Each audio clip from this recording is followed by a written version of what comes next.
Greetings and salutations, fellow book readers. This is Mark, and the book I'll review today is The Constant Gardener.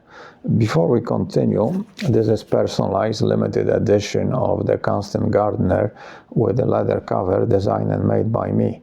At the end of the video, I will tell you a couple of ways of how you can get one for yourself if you are interested. Now let's get back to the review. The Constant Gardener is a 2001 novel by the famous British spy novel writer John le Carré. I am not very familiar with le Carré's writings, this being my first novel by him, but he has a great reputation as an author, so I would like to read more. Next one will be A Perfect Spy, which is considered by some the greatest post-war English novel. I have a feeling he might be something of a modern version of Graham Greene, who for me is one of my favorite English writers. I heard on a 60-minute special Le Carré being compared to Joseph Conrad, Somerset Maugham, and Graham Greene. Adding George Orwell and V.S. Pritchett, these are my favorite British writers. So we will see if Le Carré can live up to my high expectations. Le Carré served in the British Secret Services, as did a few of the previously mentioned writers, so this is one more thing they have in common. One of the most important things in espionage training might be to learn how to improvise, invent, and lie well to be as believable as possible, and this seems to transfer well into fiction writing. I don't care much for spy novels, but I like deep character exploration and the English writing style with the pragmatic observations and analysis. Le Carré, based on the interviews I have seen, seems, through his literature, wanted to expose the human design cannibalistic power system, its close relation and dependence on all parts, financial, political, even religious, to create the control structure above us, more real and present than religion, because the church is part of it. Watching some interviews with Le Carré, I learned what an interesting and deep-thinking person he was, so far beyond the espionage world, and how strong his opinions and convictions were, somewhat liberal for somebody who might be considered part of the conservative establishment, working for the British Secret Service and writing spy novels. And maybe being a type of paradox made him such a great writer, so I am looking forward to reading more of his novels. What is The Constant Gardener about? It is about the power system, the people who maintain and preserve it, versus the individuals who go against it, rebels not willing to accept the status quo. And the victims of the system, the majority, seem to be nothing more than the background to this Greek-like tragedy. The only thing on the side of the mutineers seems to be faith, belief that something good, better, is possible. The story is somewhat of a romantic tale of an underdog and his struggle, a modern version of David versus Goliath, more realistic, without the fairy tale ending.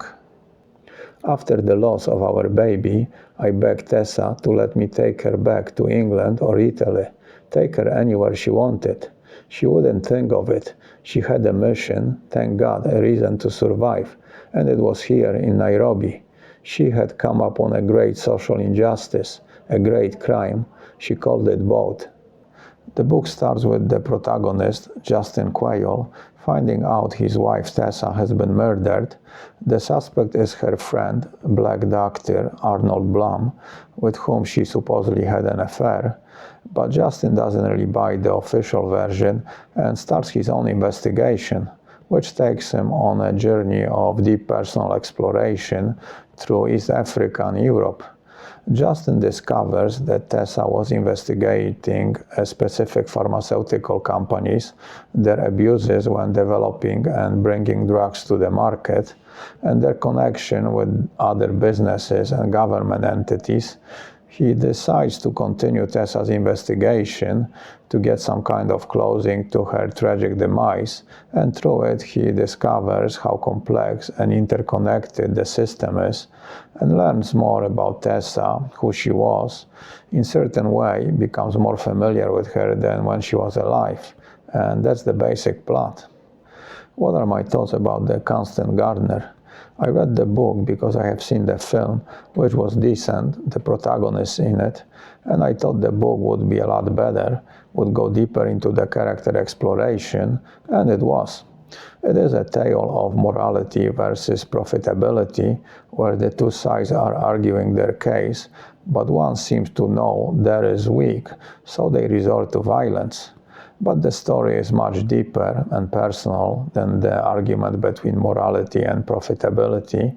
It is about doing what you believe is right, even if the price might be your life. It is the struggle driven by the strength of your conviction about the right and wrong, idealism versus pragmatism, the difference between the two, and why you might choose one over the other.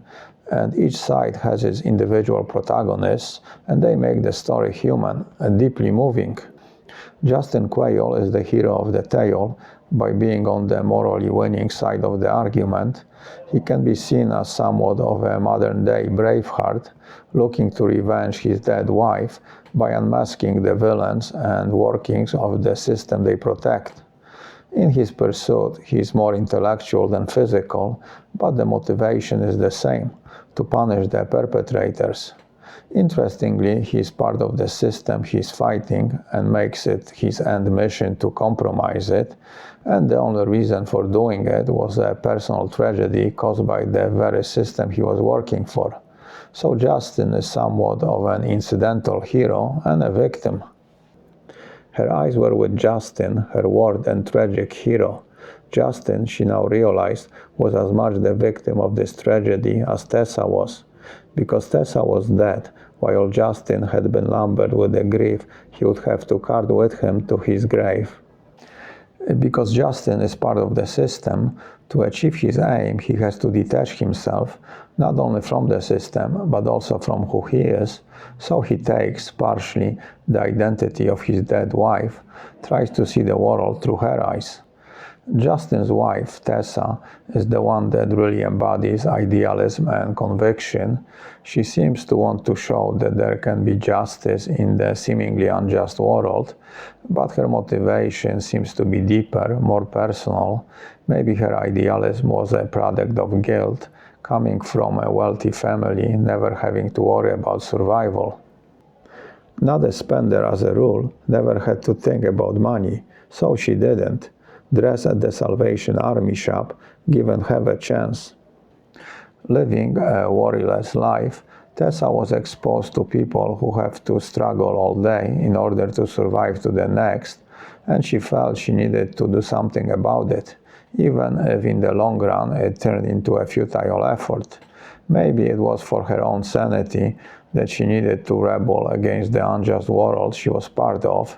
She needed some kind of a mission, even a crusade, to be able to live with herself, to accept where she came from and what she had, to, in the end, feel good about herself.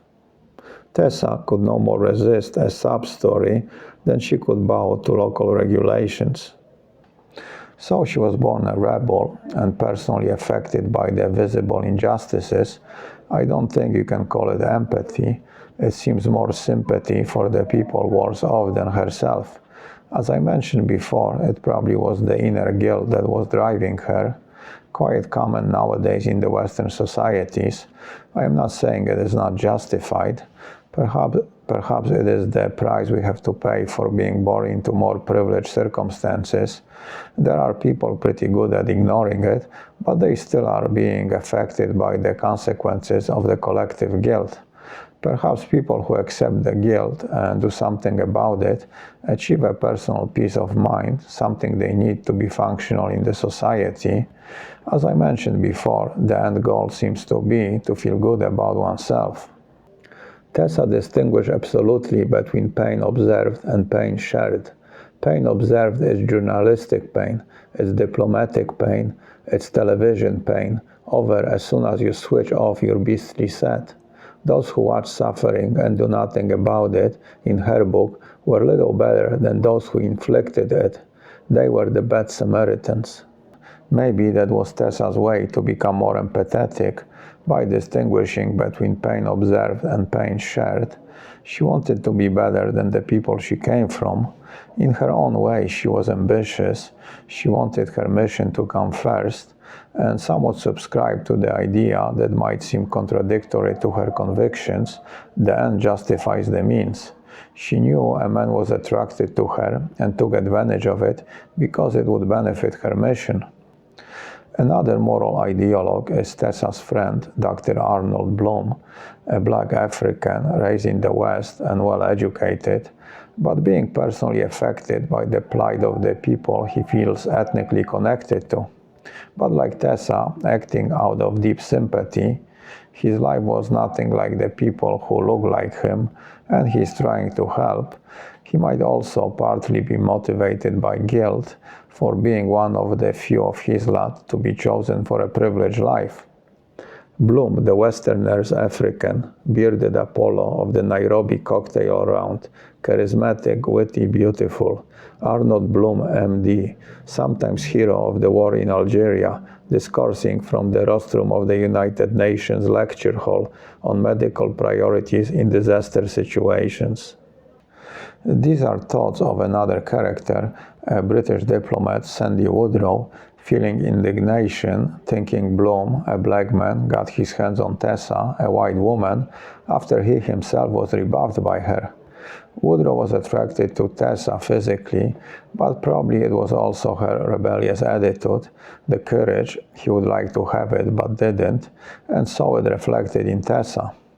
Woodrow is a symbol of British or Western hypocrisy, helping himself above all by going through the motion of helping others.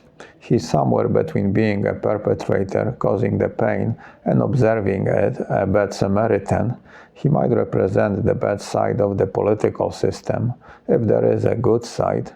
Maybe the only choices are bad or worse. What would be the alternative?